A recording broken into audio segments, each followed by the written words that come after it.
News 28 मराठीमध्ये आपले स्वागत आहे। आजच्या मोठ्या बातम्यांबद्दल बोलूया। आमदार स्नेहा दुबे पंडित यांच्या प्रयत्नांना कुटुंबाने दिले आभार।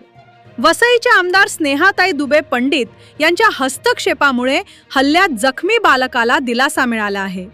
मुख्यमंत्री सहायता निधीतून 2 लाख रुपये आर्थिक मदत मंजूर करण्यात आली आहे। आमदारांनी तात्काळ मुख्यमंत्री देवेंद्र फडणवीस यांच्याशी संपर्क साधला आणि आर्थिक मदत मंजूर करून घेतली। कोंढारे कुटुंबियाने आमदार स्नेहाताई दुबे पंडित यांचे मनःपूर्वक आभार मानले आहेत। वार्ताहर न्यूज 28 मराठीसाठी प्रणय प्रभाकर पाटील, पालघर जिल्हा ब्युरो चीफची रिपोर्ट।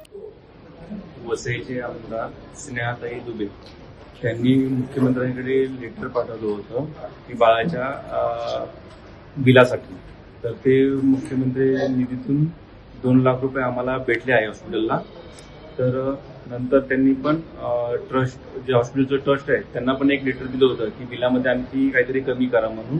तर तिथून पण मला 20% डिस्काउंट भेटला आहे आणि त्याच्यामुळे मी आमचे आमदार वसईचे स्नेहाताई दुबे यांचे खूप आभार मानतो आणि देवेंद्र फडणवीस साहेबांचे पण खूप आभार मानतो की त्यांनी आम्हाला खूप खूप मदत केली। धन्यवाद।